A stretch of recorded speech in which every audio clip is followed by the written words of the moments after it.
na victim families ng EJK? Kaya familiar ka sa issue na to? Yun po ba yun? Meron po at meron kaming inihain na kaso sa Korte Suprema sa ngalan ng 3 kliyente namin na nando pa rin at nakapending sa Supreme Court.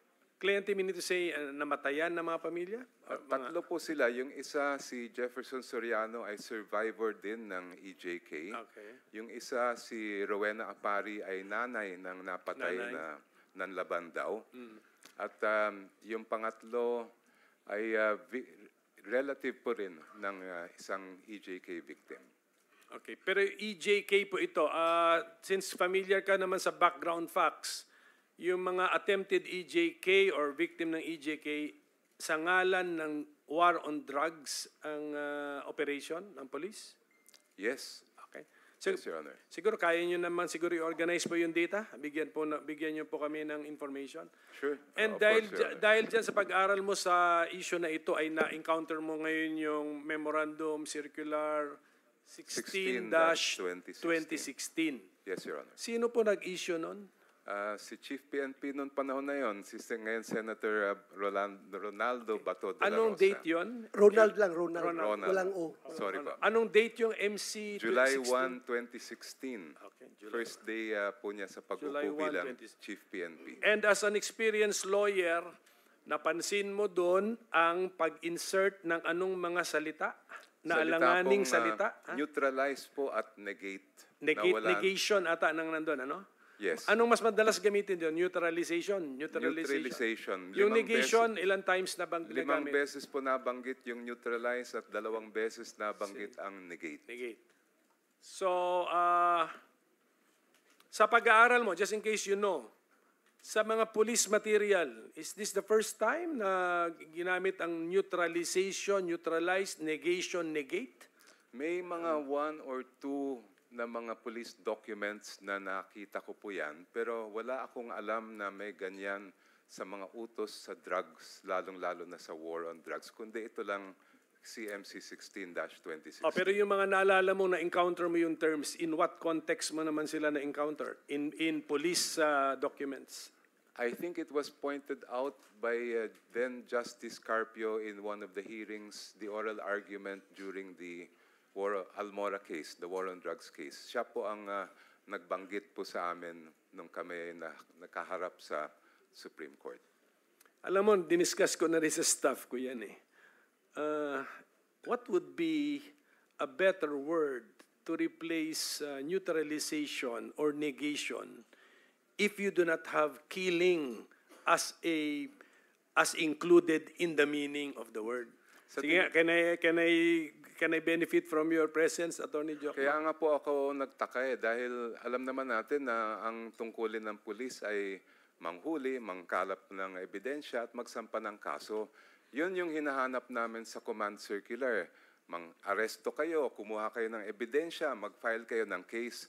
Nung nakita namin paulit-ulit yung negate at neutralize, sabi po namin, bakit ito ay nailagay doon?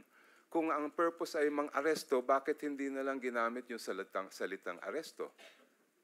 Mr. Chair? Okay, at Senator Bato? Yeah, Mr. Chair. I just would like to react. Yung insistence ni Atty. Jokno about using the word neutralize na puro killing lang ang gusto niyang palabasin. If you can remember, Atty. Jokno, during our senatorial debate doon sa UST, almost 6 years ago, sinagot na kita tungkol dyan. Kasi insisting ka na pag-neutralize, patay agad. Sinagot na kita extensively doon sa debate na yun. Kaya nga siguro ako nanalo. Ginawa akong senador ng taong bayan dahil nasagot ko yung tanong mo na yun. If I will give you the Google meaning of neutralize. Ito pong nakasabi. It is a verb. Render something ineffective or harmless by applying an opposite force or effect. So ano ibig sabihin yan? Render something ineffective or harmless by applying an opposite force or effect. Ano yung opposite force or effect na sinasabi? Yan ang sinasabi mong negation. Negation operation. Paano gagawin yan? Kasi sabi mo, gusto mo magpulis-pulisan eh. Gusto mo yung term ng pulis, talagang insist yung gusto mong meaning eh. Yung negation operations ay pagkakandak ng operations against the suspects. Pag magkanda ka ng operations, chances are na pwede mo siyang maaresto, pailan mo ng kaso para makulong at hindi na siya makapag-commit pa ng further crimes. Ineffective na siya sa kanyang mga criminal activities. Ngayon, sabi mo patay. Yes, pwede mayroong mamatay dyan sa neutralization kapag ang suspect ay lumaban sa operation because by all means, ang police has to defend themselves. Self-defense. Ewan ko. Tanungin natin itong mga former chief PNP kung ano ba talaga ang meaning ng neutralization. Dahil alam ko, police, military, at maraming organization gumagamit ng term ng neutralize. Binibigyan lang kasi ng masamang meaning nitong mga anti-Duterte na people. Ngayon, kinukot mo pa yung PDEA director na yes, he's free to make his own meaning, his own definition of that term. But ito ngayon, tatlong former chief PNP, Mr. Chair, can I ask General Gamboa, when I say neutralize, anong ibig sabihin yan? You have the floor. These three former PNP chiefs came after the PNP chief Bato. So tama. So, Correct. yes. And if indeed that memorandum that I signed, cited by Attorney Jokno, was true, Nabasa then nila they were covered by that memorandum. And I would like to seek their opinion as to the intent of that memorandum. Is it really killing? Otherwise, kung gusto kong patayin yung mga suspect na yan, bakit pa ako gagamit ng neutralized term? Gagamitin ko ang to kill. Bakit ko pa gagamitin yung term ng neutralized, Mr. Chair? Can I hear from General Gamboa, Mr. Chair?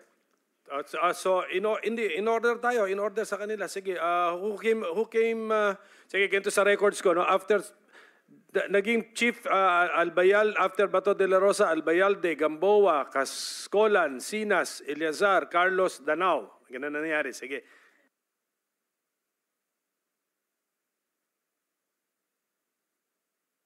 Okay, the question of Senator Bato, he wants to direct it first to at ito, lawyer pa pala itong ating lawyer, former police chief, Attorney Archie Gamboa. Yes, sir. Thank you very much, Mr. Chair. First, I'd like to put everything in the proper context because if you only deal with how Attorney Jokno has interpreted the Command Memorandum Circular, you will have that kind of bias.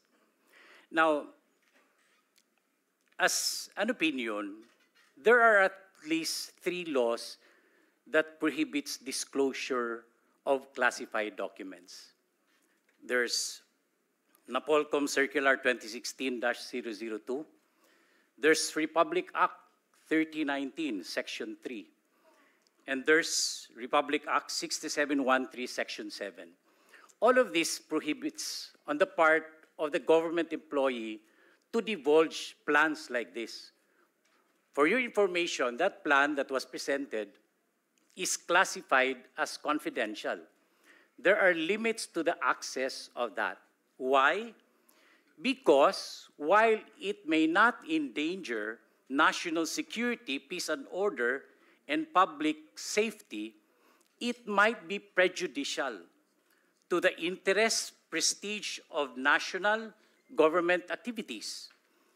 It may cause administrative embarrassment. It may cause unwarranted injury, and it may be advantageous to other nations. I am telling this because first and foremost, those documents are not supposed to be accessed by the public. But this responsibility lies on the government employee themselves. Pero ito, wala na tayong magawa, Mr. Chair, dahil lumabas na siya. Now let's go back to how policemen would interpret this. Before we became members of the Philippine National Police, we were members of the Philippine Constabulary. And the word neutralization can often be found in operational plans of the military. It's always there. So probably, as we transition to the now Philippine National Police, we carried the same interpretation. Now, if you look at the entire CMC, the Command Memorandum Circular, in the coordinative portion, it emphasizes respect for human rights as embodied in the 1987 Constitution, respect for police operational protocols. It's all there. So if you take it in its entire context, you don't necessarily mean neutralization is killing. Because it may cause, no? There's a question of bakit nag-iba ang shift ng strategy ng PNP to double barrel? Bakit merong tukhang, merong HVT na sinasabing nagde-determine ng drug list? When you are a member of the military, even in our campaign against the insurgents, we always start with the order of battle. The order of battle is the list of suspected communists, be it armed guerrilla or even legal fronts. Because this is where you start your work. Because if you start from nowhere, where are you going to go? That's why in our campaign against illegal drugs, we start with a drug list, those that are listed. And then from there, we develop strategies first to look at them, maybe if we can file the appropriate cases or conduct probably bypass operations. Ang mahirap kasi if you take this into just one context and one page, actually I have listed that during the CMC 2016, there was a mention 4 times, page 3, page 12, page 15, and page 16, and negation in page 5. But if an ordinary policeman would interpret this, it means it will still be based on how the law operates. As a chief PNP and as a lawyer, I would not allow that it will go out of the bounds of the law. Mahirap kasi pag kunin mo yung context na iisang page lang or dito ka lang sa neutralization. Why don't you go through the different pages? This is a memorandum circular covered by almost 18 pages. And take the interpretation in its entirety. Hindi lang dun sa neutralization. I don't know what could be the reason, but that's how a former chief PNP and a lawyer says it. Thank you, Mr. Chair. Thank you, sir. Mr. Chair. Follow up. Yeah. Follow up. But is the word neutralization commonly used in police documents? Sige, Chief. Anong Yes, sir. Huh? Yes, sir. Even So, in the military, sir, as I have said. In the police, kaya ako kinocontextualize eh. Huwag tayong kinocontextualize ko. Kayo ba police? You consider yourself military? No, sir.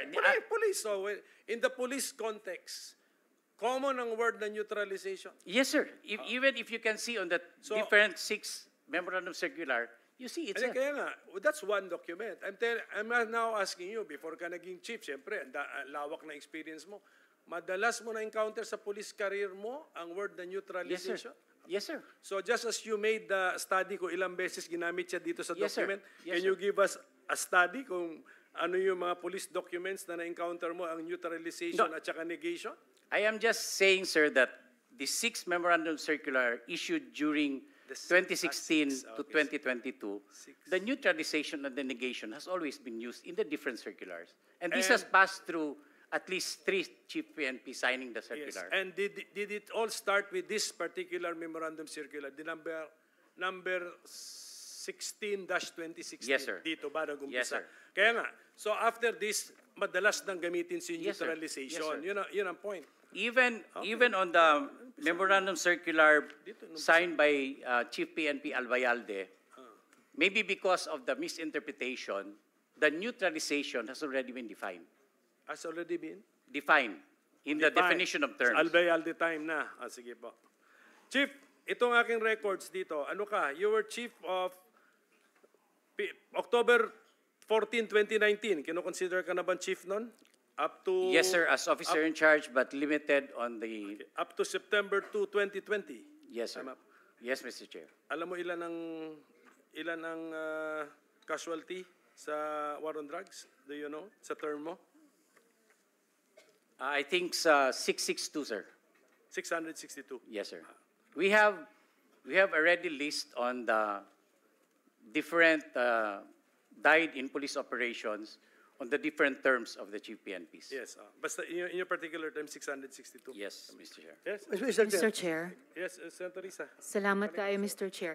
I'll be asking follow-up questions after all the former chiefs PNP have spoken. Pero I think may binanggit po si former Chief PNP Archie Gamboa at least tatlong importanteng punto. Una, talagang magkakaiba yung sa militar or even the PC before bilang military organizations na gumagamit ng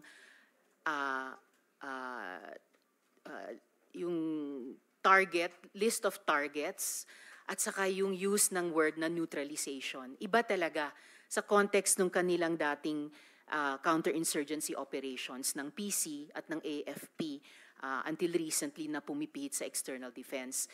Ibang-iba supposedly ang PNP. That's why nagpasa ang Kongreso noon ng PNP Reform and Modernization Act to create the new PNP. So ibang-iba po yung paggamit ng neutralization or negation sa PC noon at sa AFP, maaring hanggang ngayon, kesa sa PNP. Pangalawang importanteng binanggit ni former Chief PNP Archie, yung sinabi nga nila na why would they want to arrest rather than have those effect of killing. Kasi po, yung isa pang pag-uusapan natin in this hearing or perhaps the next hearings, Mr. Chair, merong tinawag na nangyaring perverse incentive. Lumabas na po sa isang resource person. Pag aresto, walang reward, walang incentive. Pero pag napatay, may incentive. At may gradations pa ng magkano yon, depende kung low level or high value yung napatay or pinatay.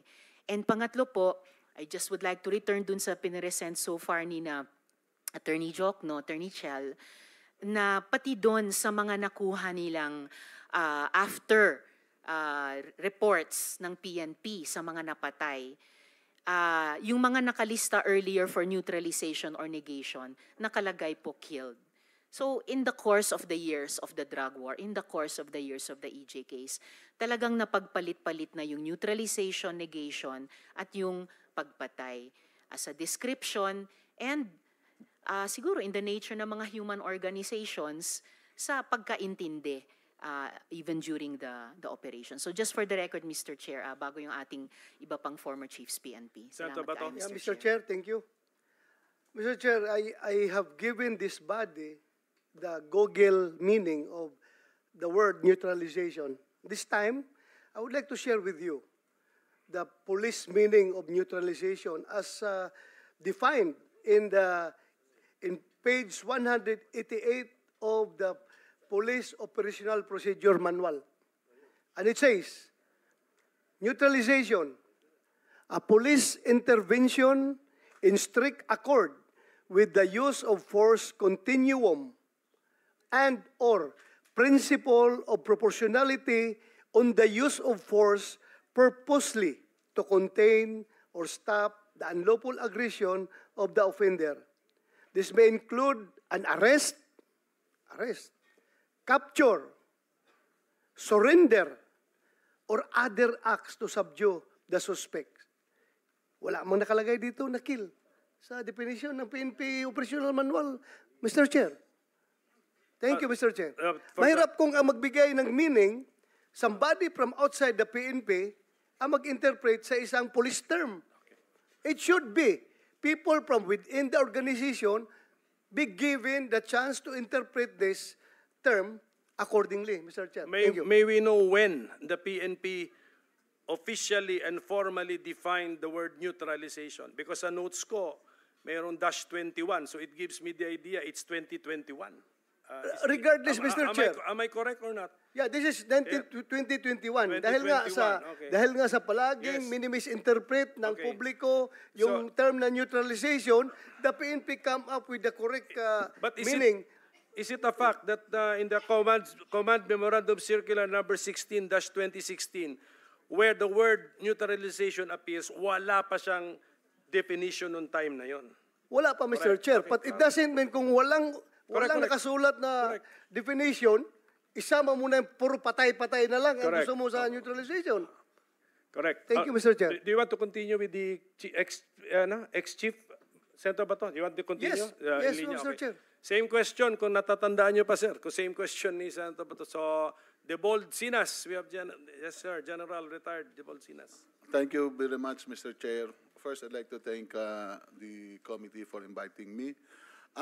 Nagbigay na po ni Senator Bato at saka ni Sir Archie po ang definition. Yun po talagang inadapt namin, Your Honor. Hindi po kagad patay. Because the context talaga, kasi kagaya yung operational procedures, kasama po yun sa tinuturo at saka nasa mga training at saka mga discussion. Hindi po kagad patay. Dapat we do the, after mag-case build-up, the arrest, capture, kung mag-surrender, is-surrender. Tapos kung mayroong imminent threats na talagang lumaban, doon po talaga nag-engage ang police po. Kaya nga pinakita rin po kanina na may mga instances din na pag hindi ready ang police, kami po ang mapapatayan. It does not mean na pag sinabing neutralize, ang sinasabi namin sa mga tao namin sa baba during our conferences, our coordinating conferences and meeting, ay patay. Hindi po yun, sir. Ang una talaga is to neutralize, to stop their operations, to stop their aggressions on equal force. Just enough to neutralize them. Yun po, sir, ang kuha namin.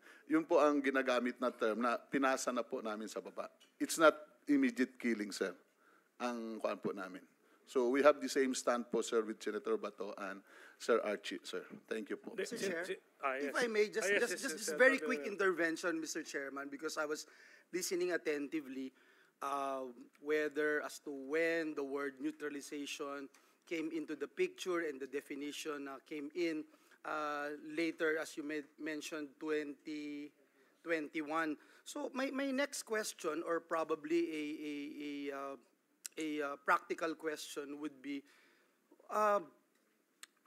how do you come up with a list of persons that you need to neutralize if you don't have the definition of neutralization?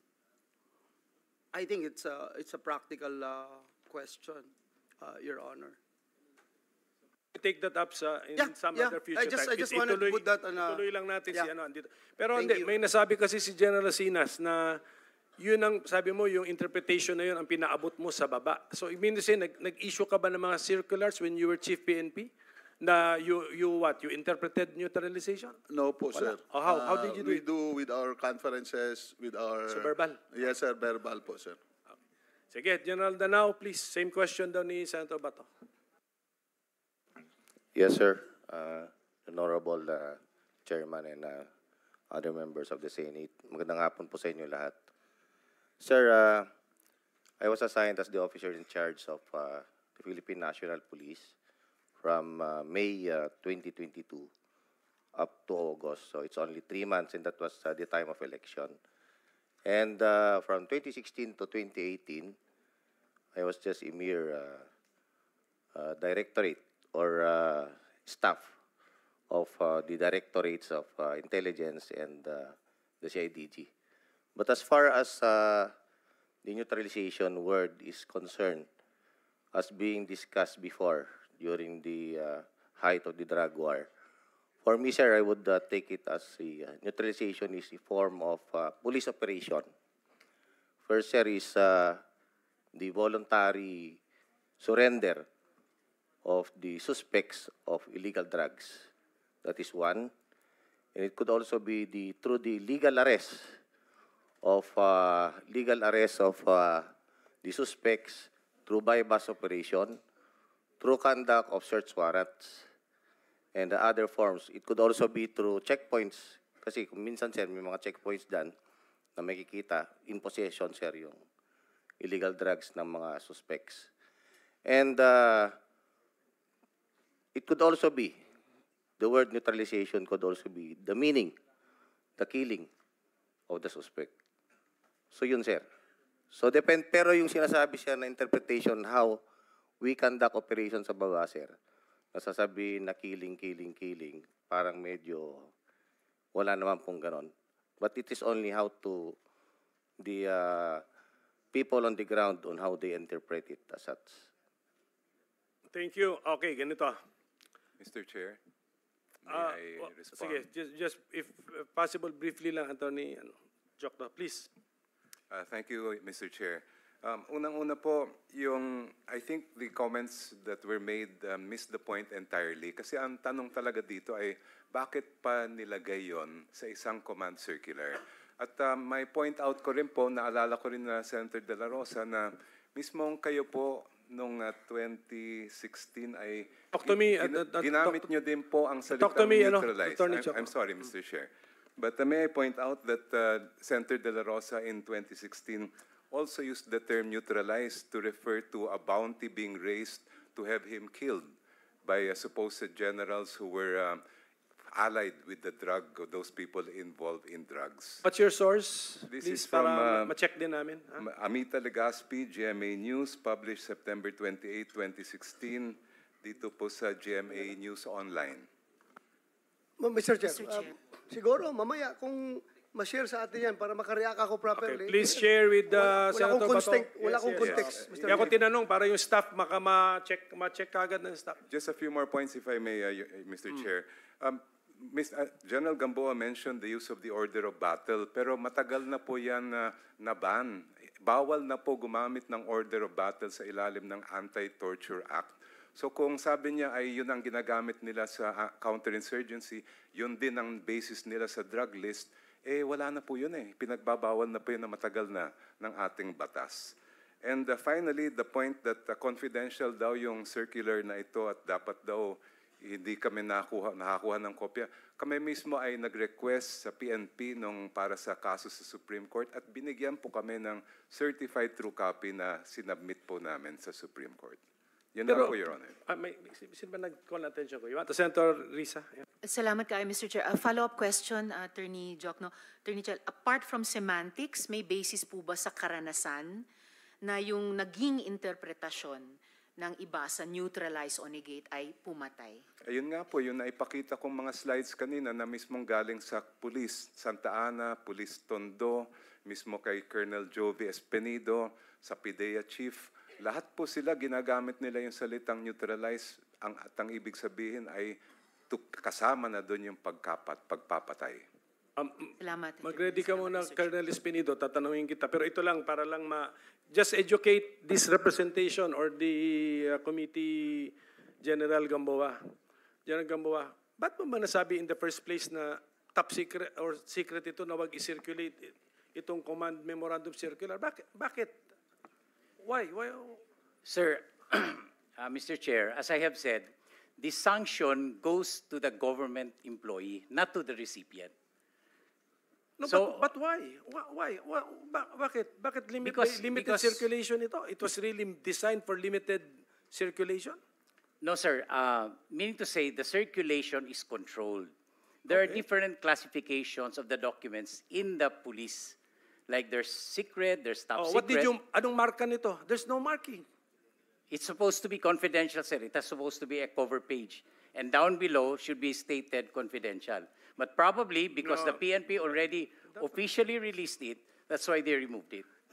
So there's something wrong kung may separate page andun ang confidential and yet sa document itself walang tatak na confidential. So if ever nakikinig ang PNP sa atin, if that is what you want to happen, tatakan nyo ng confidential yung dokumento mismo, wala na rito eh. There's no more trace that is confidential. Anyway, okay na po yun, just for my information. Colonel, ikaw ito sasabihin ko nga sa kanila, hindi ka naging PNP chief, pero talagang sa ground ka.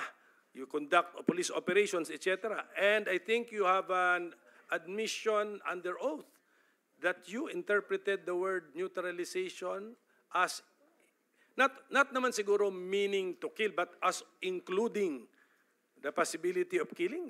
Sige, just explain to us ano yung ibig niyo sabihin. Good afternoon to, Mr. Chair, sa lahat. Good afternoon. Sa akin naman, as an operatives, matagal sa non-commissioned officer, ang sa amin, Your Honor, ang pag-intindi, pag may neutralization, may report pagkatapos ng trabaho sa status. So, neutralized, then the remarks is nahuli or namatay. Not totally, sa interpretation namin, na nakalagay diyan neutralization, patayin. Magtrabaho lang to stop anything as long as illegal. So sa remarks, so nakalagay na doon ang specification. Nahuli, nandoon, final sa court ang complaint, at saka namatay, Your Honor. Kami ang mag-implementor kasi sila yung mga officer kaharap ko ngayon. Sila ang taga-gawa ng circular. Pero the truth is, ako, number one, ang nag-implement. Paano i-implement ang neutralization? Hindi nakapokus sa neutralization, kundi nakapokus kung sino ang target na illegal na hulihin ba or mamatay kasi yun na, may firefighting na ang nangyari. But not totally na nakalagay sa isip namin as non-commissioned officer na nasa field, nasa ground na yun patayin kasi neutralization, Your Honor, Mr. Chair. Kasi kami ang magharap sa korte kung sakali sundin. Maski hindi nalaban, patayin lang kasi neutralization, no. Kaya sinabi ko sa Quadcom Committee, Your Honor, Mr. Chair, na pwede, sa lahat pwede, possibility, as long as real trabaho, kung ano talaga yon ang harapin mo, Mr. Chair. Mr. Chair. Sige, Senator Bato, matanong ko na rin will clarify the situation. Meron kang sinabi, Colonel Espino, na pwede. Pwede. Ano mo ibig mo sabihin doon sa pwede? Na pwedeng mamatay? Lahat may possibility, Mr. Chair, Your Honor, kasi sa situation na nandyan, mang daming experience ko for my 28 years. Yeah, pwede mamatay kung ano? Kung lumaban. Oh, yun. Example, Klaruhin mo kasi you're living space of doubt eh. Na pwede pala. Pwede sa lahat. Pwede kung, Yes, kung lumaban. Yun nga sinabi ko, pala, Mr. Chair. Sige, thank you. Thank you, Mr. Chair. Mr. Chair. Colonel, ganito, okay. Kunyari, hindi neutralization yung word na ginamit. Arrest, o ano. Pag lumaban, Ganun pa rin. ending. Mr. Chair, ganun pa rin. So, okay. Senator Risa, you want to? Salamat kay Mr. Chair. Related dun sa isang puntong binanggit ni Police Lieutenant Colonel Espenido, balik lang kay Attorney Jokno, may pattern naman po bang nakita yung flag related sa mga kaso di umano ng nanlaban? I mean, kapani-paniwala ba na lahat self-defense on the part of the law enforcer yung pagpatay sa mga ito na sinabing nanlaban? Dalawa po yung nakita namin. Unang-una, sa Santa Ana Police Reports na naibigay sa amin, meron silang tinatawag sa PNP na information report.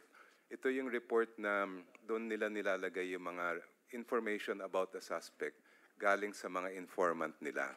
At this is used pre-operation. Sa mga information reports na nakita namin, nandun na yung salitang immediate apprehension and neutralization of that particular suspect.